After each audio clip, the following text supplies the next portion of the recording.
¿Sí o no? Al centro, pues, al Pero, centro. oiga, yo preguntarle, este, acá.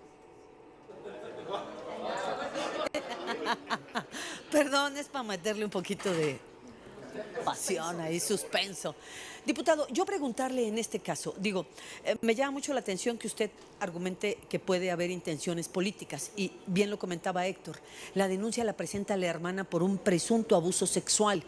Y lo que hace la fiscalía, porque tiene fuero Cuauhtémoc Blanco, entonces yo sí le preguntaba que si hay garantías de que no se va a proteger a nadie en dado caso de que se concrete esa solicitud de desafuero en contra del legislador. Y por otra parte también preguntarle, cuando usted le preguntaban que en la elección de los juzgadores, ¿cuál sería el número de votos que le daría credibilidad?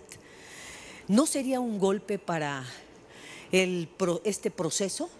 Si realmente se cumple esa expectativa que decía el INE de un muy bajo porcentaje de los votantes. No, no sabría decirle, Maxi.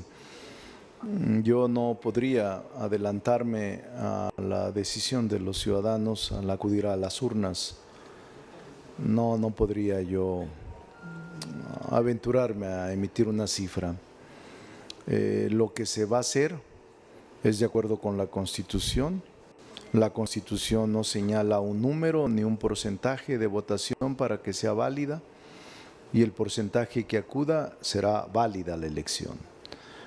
Entonces, yo espero que todos nos encarguemos de acudir a las urnas a elegir a nuestros jueces. Yo voy a ir, porque es la primera vez en 200 años que vamos a ejercer un derecho democrático de elegir a nuestros juzgadores. Yo voy a acudir y voy a tratar también de que en las reuniones que pueda tener de acuerdo con la ley, sin violar la ley, establecer que es un deber ciudadano ejercer estos derechos.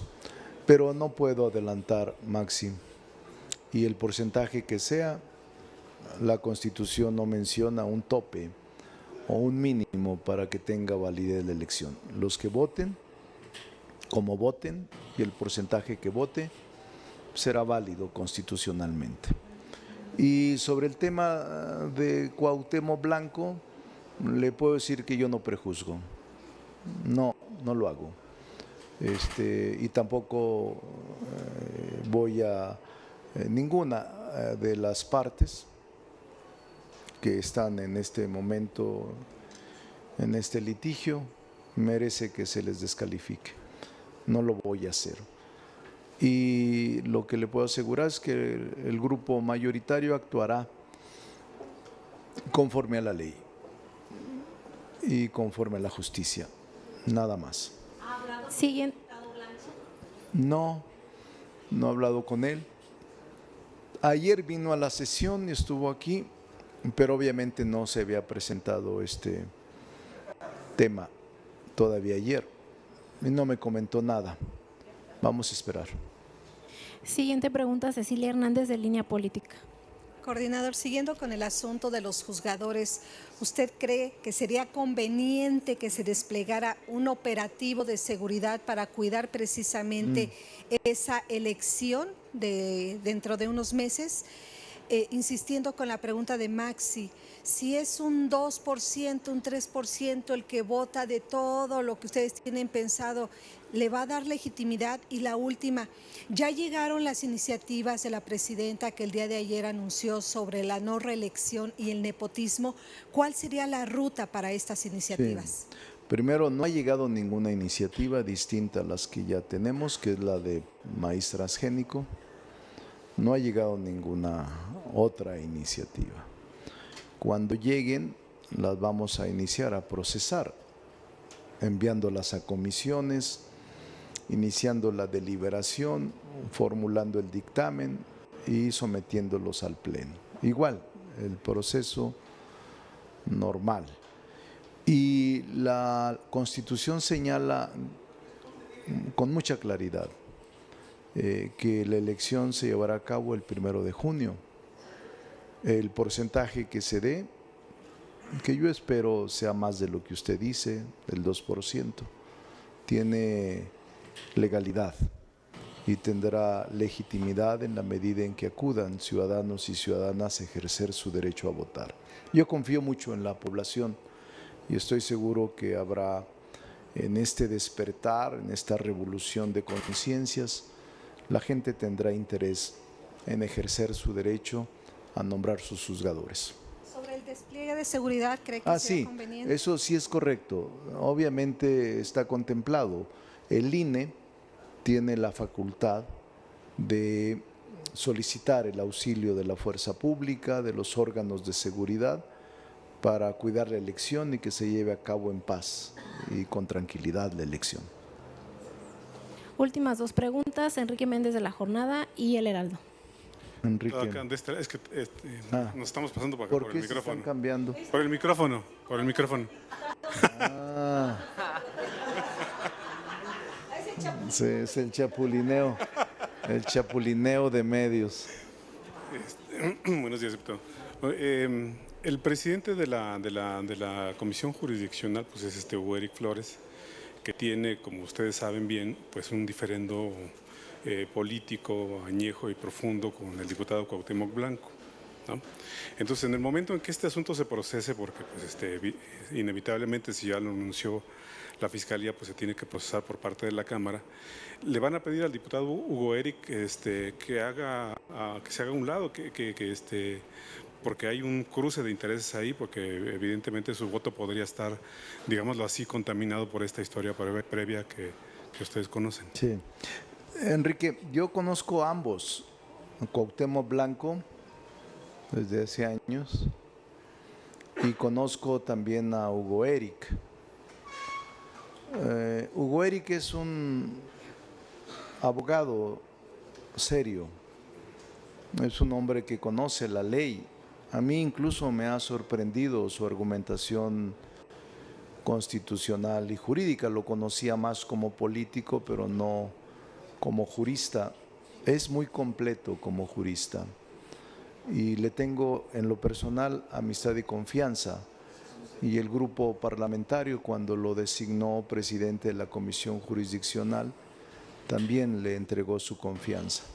Yo estoy seguro que Hugo Eric hará el trabajo de manera imparcial, profesional, objetivo y que no habrá ningún sesgo en el desempeño de su función. Entonces confío en él. No creo que se presente eso que comentas, Enrique. Y como ha ocurrido con otros diputados de Morena, como fue el caso del diputado Charrés, el caso del diputado Manuel Huerta, que fueron acusados en su momento y desaforados en esta Cámara, ¿habrá debido proceso para Cuauhtémoc Blanco? Es decir, con todo lo que implica, es decir, no solamente protección, sino tampoco inclinación hacia el desafuero. Sí, habrá aplicación estricta de la ley y yo espero que todo se aclare y todo se conduzca conforme al derecho. Entonces tengo confianza en que todo va a aclararse y salir bien. Última pregunta, Jorge Almalcu del Heraldo. Diputado, ¿cómo está? Buenos días. Insistir en la cuestión del porcentaje porque pues uno de los argumentos que han dado a la gente de Morena, PT y Verde Ecologista es que las acciones que han realizado pues es un mandato del pueblo. Entonces, en las elecciones pasadas, 36 millones de mexicanos votaron a favor de la presidenta Claudia Sheinbaum. No tendría que ser aproximadamente el porcentaje de los mexicanos que salgan a votar a los ministros, jueces y magistrados, porque si no, pues en realidad, si es mucho menor el porcentaje, podría ser un fracaso. Esta por un lado, y por el otro lado, en caso de que en realidad la asistencia a las casillas de los mexicanos sea menor, también no podría ser un argumento que el INE no difundió lo suficiente y que pues estas situaciones se dieron porque precisamente no hubo tanta difusión para esta elección. Sí. Gracias. Son elecciones distintas. La elección presidencial, donde participan partidos, candidatos a puestos de elección popular y hay una promoción autorizada para los institutos políticos, es distinta a esta elección. No hay precedente, no hay una como la que se va a celebrar el 1 de junio. No ha habido en 200 años una elección como la que se va a llevar a cabo en esta materia de elección de funcionarios del Poder Judicial. Y la Constitución fue cuidadosa.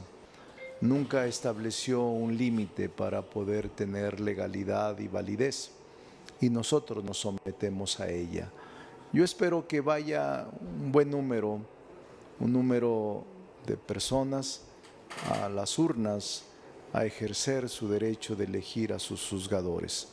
Tengo confianza en que así va a ser y no será ningún fracaso.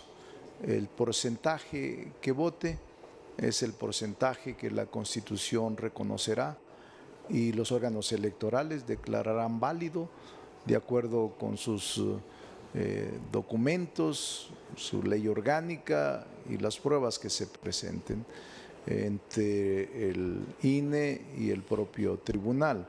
Está salvaguardada toda acción y toda intención de los electores al acudir y a que se respete el voto de quien acuda a las urnas. A mí me gustaría que fuera un número creciente, pero no sé, no podría asegurar ni tampoco me aventuraría a emitir cómo se votará y qué cantidad o qué porcentaje del padrón lo ejercerá. Es una decisión de los mexicanos y mexicanas que deseo se dé masivamente el próximo 1 de junio.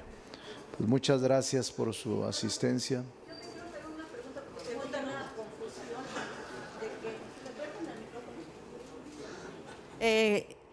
Dices que en 200 años no se había dado una elección, así que es inédito. A lo mejor no en estas proporciones de que se elegían jueces y los ministros, pero en 1858 hay unas votaciones en donde a Juárez lo eligen. Sí. Ministro, el magistrado, ahí lo eligen. Entonces, ¿cuál es lo inédito de esto? Y también preguntarte que los partidos políticos han adoptado una posición muy cómoda en no marcar un porcentaje de cuánto sería válida una votación o no, porque si votan 2 o 3, pues eso es válido porque fueron a las urnas.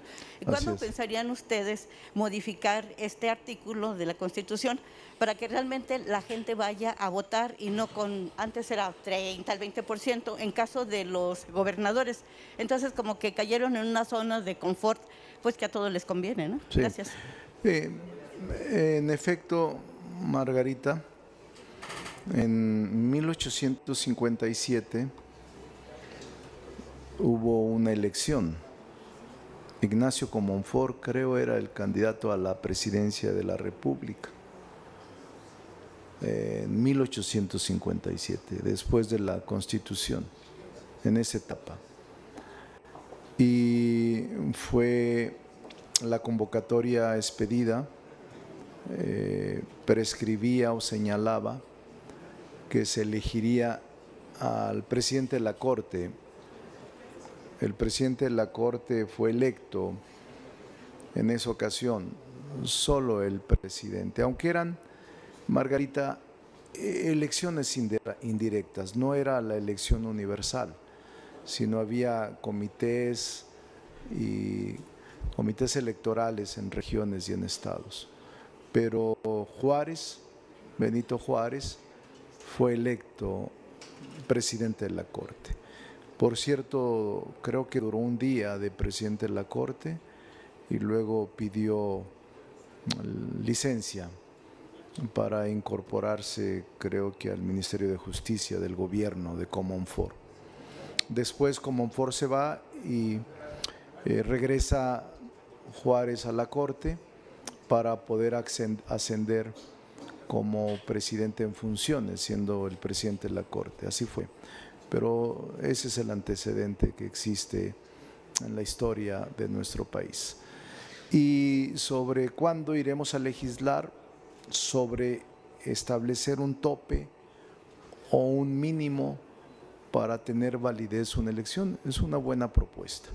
Que ya se ha discutido sobre el deber ciudadano de ir o no a votar, sobre la obligación de ir o no a votar, y sobre el porcentaje mínimo para que se declare válida una elección.